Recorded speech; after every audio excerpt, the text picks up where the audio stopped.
Hello,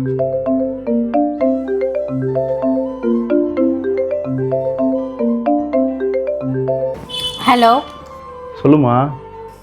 ஏங்க எங்கள் அம்மா வீட்டுக்கு விட்டுட்டு போய் 4 நாள் ஆச்சு. என்னை எப்போ தான் வந்து கூட்டிகிட்டு போக போகிறீங்க? அம்மா, ஆஃபீஸில் ஆடிட்டிங் போயிட்டுருக்கு.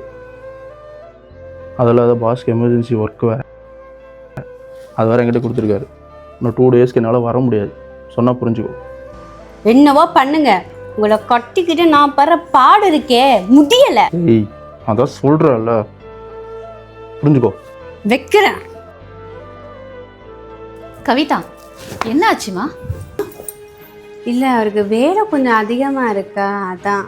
அதுக்கேமா ஃபோனில் சண்டை போட்டுட்டு இருக்க? சண்டைலாம் போடலம்மா, கொஞ்சம் கோவம்தான். அவர் இன்னைக்கு வந்து கூட்டிகிட்டு போவாருன்னு.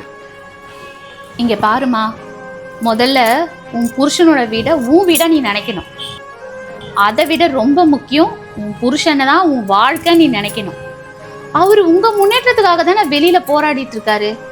அதுக்கு முன்னாடி நீ போடுற சண்டையெல்லாம் ஒன்றுமே இல்லை. பொம்பளைங்க இப்படி வீட்டில் சிடு சிடு சிடு இருந்தா எந்த ஆம்பளை தான் பொம்பளைங்க பேச்சை கேட்பாங்க? உண்மையிலேயே ஆம்பளைங்களாம் ரொம்ப பாவம் தெரியுமா? 4 காசு சம்பாதிக்க அவங்க எவ்வளவு கஷ்டப்படுறாங்க.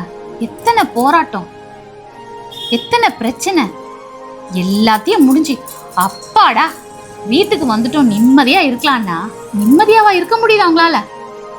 நொய் நொய் நொய் நொய் நொய் நச்ச இருக்கிறீங்க. அதை விட்டுட்டு அவர்கிட்ட அன்பா பாசமா சந்தோஷமா பாத்துக்கிட்டா உங்க வாழ்க்கை தான் நல்லா இருக்கும். நீ அடிக்கடி என்ன ஒண்ணு கேப்பல்ல, உங்க அப்பா கிட்ட எப்படி குப்பை கொட்டுறேன்னு சொல்லிட்டு. இப்படித்தான் அவரும் வேலை டென்ஷன் எல்லாம் என் மேலதான் காட்டுவாரு, கோவப்படுவாரு, கத்துவாரு. ஆனா நான் அவருக்கு அன்பா பாசமா இருந்தேன். நான் எதிர்பார்க்க முடியாத வாழ்க்கைய அவர் தானே கொடுத்துருக்காரு.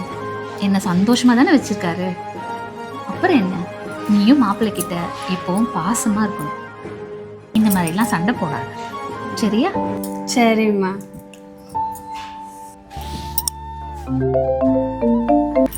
ஹலோ.